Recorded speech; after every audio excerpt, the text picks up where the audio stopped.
అదే RTV app వార్తల్ని క్షణాల్లో చదివే అవకాశం ఉంటుంది. ఒక న్యూస్ పేపర్, ఒక టెలివిజన్ ఛానల్ మీ చేతుల్లో ఎప్పుడూ ఉంటాయి. రాష్ట్ర వ్యాప్తంగా అధికారంలో ఉన్న టీడీపీ కూటమి ప్రభుత్వం ప్రజలకు ఉచిత ఇసుక ఇస్తామని ఇచ్చిన మాటను నిలబెట్టుకోవాలని చెప్పి కోరుతూ అన్ని జిల్లా కలెక్టర్ కార్యాలయం దగ్గర ఈరోజు నిరసన కార్యక్రమం చేపట్టాం.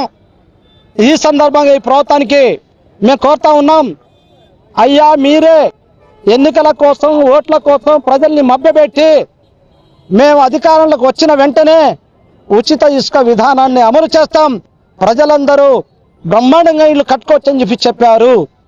మేము ముఖ్యమంత్రిని చంద్రబాబు నాయుడిని అడుగుతా ఉన్నాం, అయ్యా ఉచిత ఇసుక విధానం అంటే ఏంటో ఒక స్పష్టత ఇవ్వని చెప్పి చెప్తా ఉన్నాం. 5,000 రూపాయలకు ట్రాక్టర్ రావడం ఉచిత ఇసుక విధానమా అమలు చేయాలని చెప్పి చెప్తా ఉన్నాం. ఆ రకంగా అమలు చేస్తే గత ప్రభుత్వానికి ఈ ప్రభుత్వం తేడా ఉండదు. ఈరోజు ఒక టిప్పరు తోలుకోవాలంటే 1,00,000 రూపాయలు పలకాల్సిన పరిస్థితి రోజు వస్తుంది, ఇవ్వాల్సిన పరిస్థితి వస్తుంది. దీనికి సమాధానం చెప్పని కోరుతా ఉన్నాం. ఈ రోజు ఈ ప్రభుత్వం వచ్చిన తర్వాత భవన నిర్మాణ కార్మికులకు అందరికీ పని లేకుండా పోయింది.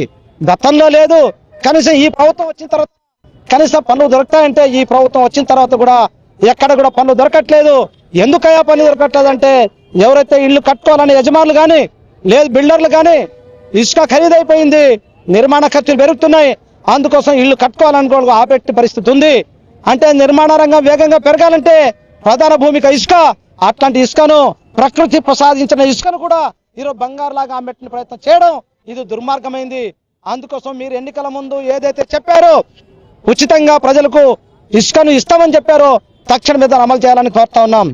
అదే కాదు, ప్రజలకు అందుబాటులో ఇసుక ఉండాలంటే ఎక్కడో 150 కిలోమీటర్ల దూరంలో ఉంటే ప్రజలు ఏ రకంగా తీసుకురాగలుగుతారని చెప్పేసి మేము అడుగుతా ఉన్నాం. మేము కోరుతా ఉన్నాం, ప్రతి నియోజకవర్గానికి ఒక రీచ్ పాయింట్ పెడితే ఆ రకం ప్రజలకు అందుబాటులో ఉంటుందని చెప్పి చెప్తా ఉన్నాం. అదే కాదు, ఇతర రాష్ట్రాలకు టన్నుల కొరకు ఇసుక బయటకు వెళ్ళిపోతుంది కాబట్టి ఆ ఇతర రాష్ట్రాల తరలింపును ఆపాలని చెప్పేసి సిపిఎం పార్టీగా మేము డిమాండ్ చేస్తా ఉన్నాం.